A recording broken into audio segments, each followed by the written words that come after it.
ఇక తెలంగాణ పీసీసీ అధ్యక్షుడు మహేష్ కుమార్ గౌడ్ గాంధీ భవన్లో మాట్లాడుతున్నారు. లైవ్ చూద్దాం.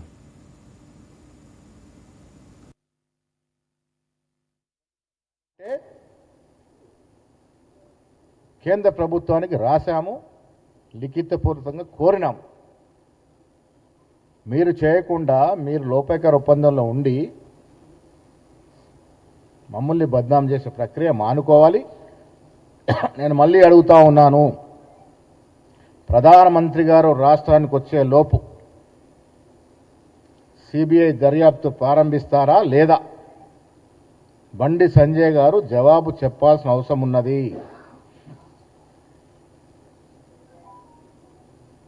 మీ ప్రోద్బలం, మీ సహకారం వల్ల టీఆర్ఎస్ బీఆర్ఎస్ అయింది. బీఆర్ఎస్ఏ కుప్పకూలింది.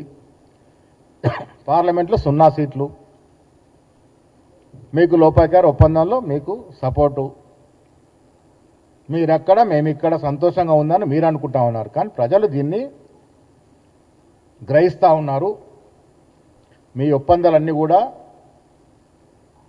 వారు చూస్తూ ఉన్నారు.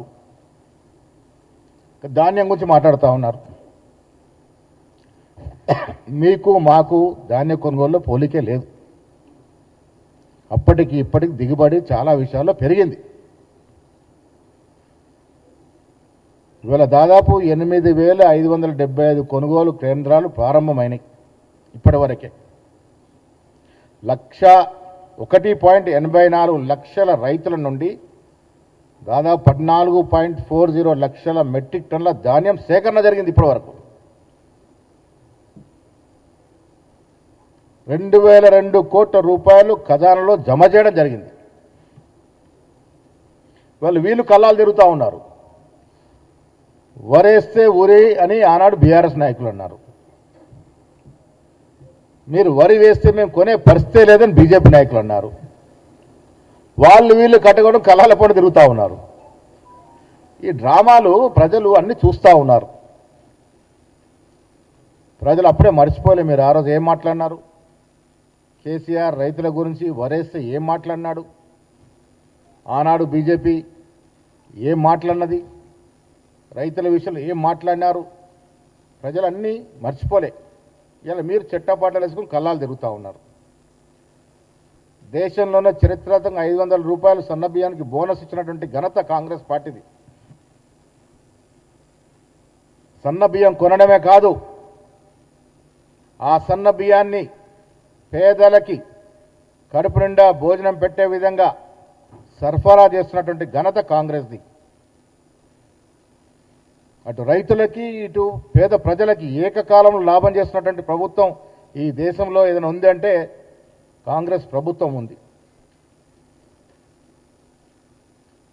ఇలా ధాన్యం అమ్ముకున్న రైతులు చెల్లింపులు వేగంగా జరుగుతూ ఉన్నాయి. నేను ఇందాక చెప్పిన 2,000 కోట్లు దాదాపు ఇప్పటికే 2,100 కోట్లు రైతుల ఖాతాలో జమ చేయడం కూడా జరిగింది. అదేవిధంగా మొక్కజొన్న, రాష్ట్రంలో మొక్కజొన్న పంట దాదాపు 16.25 లక్షల ఎకరాల్లో సాగైంది. గతంలో పోలిస్తే ఈసారి దిగుబడి ఎక్కువ ఉంది కాబట్టి అంచనా ఉత్పత్తి 43.20 లక్షల మెట్రిక్ టన్నులు కాబట్టి అది ఏ రకంగా చేయాలో వివరచన చేసి కనీస మద్దతు ధర 2,400 ఫిక్స్ చేయడం జరిగింది. దాదాపు 4,172 కోట్ల ప్రభుత్వ హామీ 14.89 లక్షల మెట్రిక్ టన్నుల మొక్కజొన్న స్వీకరించడానికి ప్రభుత్వం సిద్ధంగా ఉంది. దినదినం శాస్త్ర సాంకేతిక టెక్నాలజీ ద్వారా పంటలు పెరుగుతూ ఉన్నాయి, దిగుబడి పెరుగుతూ ఉంది. ఎక్కడికక్కడ రైతులను ఆదుకునే విధంగా ప్రభుత్వం చర్యలు తీసుకుంటూ ఉంది.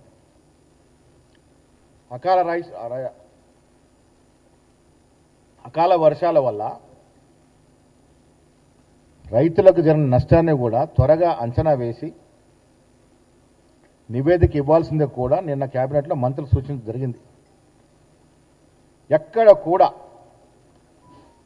రైతులకు ఇబ్బంది జరగకూడదని అన్ని చర్యలు తీసుకుంటూ ముందుకు పోతుంది కాంగ్రెస్ ప్రభుత్వం. ఆనాడు అడ్డగోలుగా విమర్శించినటువంటి టీఆర్ఎస్, అసలు రైతుల గోడే పట్టని బీజేపీ ఇవాళ కళ్ళాల పొంటు తిరుగుతూ నిజాయితీగా రైతుల పక్షపాతిగా ఉన్నటువంటి కాంగ్రెస్ ప్రభుత్వాన్ని విమర్శించే ప్రయత్నం చేస్తూ ఉన్నారు. ఇది ప్రజలు పట్టించుకునే పరిస్థితి ఉండదు. దీంట్లో ఏదో మీరు లబ్ధి పొందుతామంటే అది అయ్యే పరిస్థితి లేదు.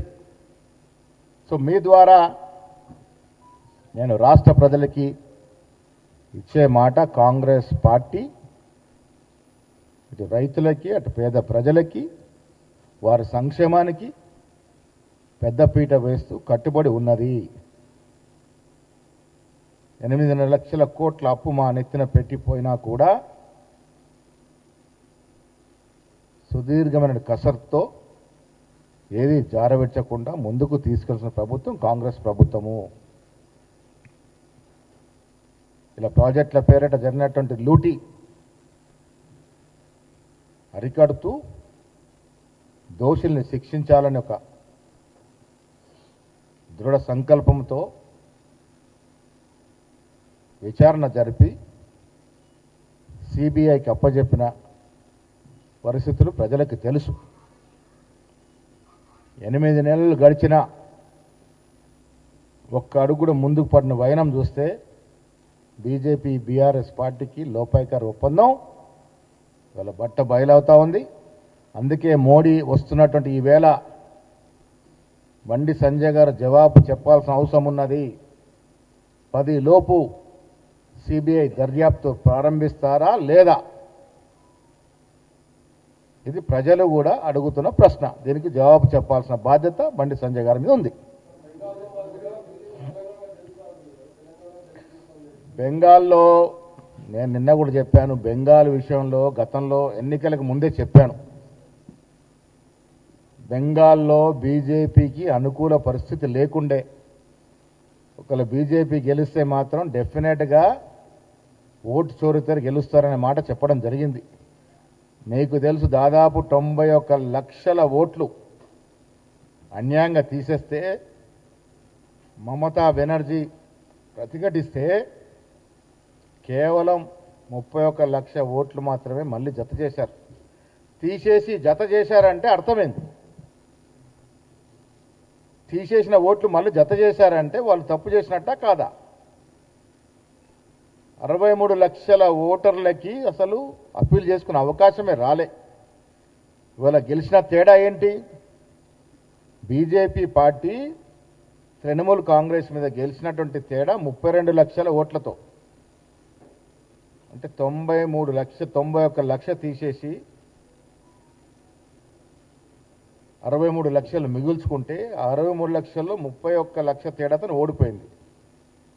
అంటే సీదా కనబడతా ఉంది ఇక్కడ ఓటు చోరీ జరిగింది, వీరు అక్రమంగా గెలిచారని. తెలంగాణలో కూడా అదే ప్రయత్నం చేయబోతారేమో. తెలంగాణ ప్రజలు అప్రమత్తంగా ఉండాలి. నేను తెలంగాణ పౌరుల్ని కోరుతా ఉన్నా, ఎవరి ఓటు హక్కును వారు కాపాడుకోవాల్సిన బాధ్యత మీ అందరిపైన ఉంది.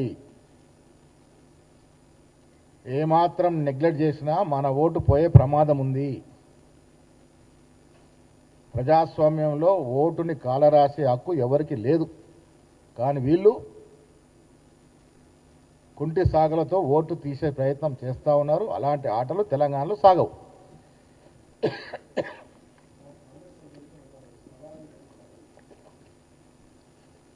ఇప్పుడు ఇదివరకే ఢిల్లీలో కలవడం జరిగింది, హోమ్ మినిస్టర్ని కూడా కలవడం జరిగింది, చెప్పడం జరిగింది, మా కర్తవ్యాన్ని మేము పరిపూర్ణంగా నిర్వహించాము. ఇప్పుడు రాష్ట్ర ప్రభుత్వమే అధికారికంగా సిబిఐ దర్యాప్తు అడిగినప్పుడు ఎందుకు మీరు పూనుకోవట్లే? ఇలా మమతా బెనర్జీ మీద, మీరు కేజ్రీవాల్ మీద కేసులు పెట్టారు కదా, ఇతర రాష్ట్రాల ముఖ్యమంత్రుల మీద. మరి ఎందుకు కేసీఆర్ మీద మీరు ఎందుకు ముందుకు రావట్లే? ఇక్కడ స్పష్టంగా అర్థమవుతుంది వీళ్ళకు లోపాయకార ఒప్పందం ఉంది. బీజేపీ ప్రభుత్వము ఉద్దేశపూర్వకంగానే కేసీఆర్ని కాపాడుతూ ఉంది. ఇది స్పష్టం.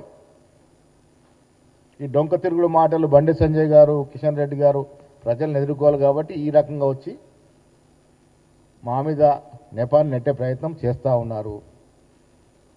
సిబిఐ వాళ్ళ ఆధీనంలో ఉంది. వాళ్ళు తెచ్చుకుంటే రేపే దర్యాప్తు ప్రారంభమవుతుంది. అందుకే ప్రధాని గారు వచ్చే ముందు దర్యాప్తు ప్రారంభించాల్సిందిగా కోరుతా ఉన్నాం. చేస్తాం. మా తదుపరి కార్యాచరణ కాంగ్రెస్ పిఎస్సీలో మాట్లాడుకొని నిర్ణయం తీసుకుంటాం.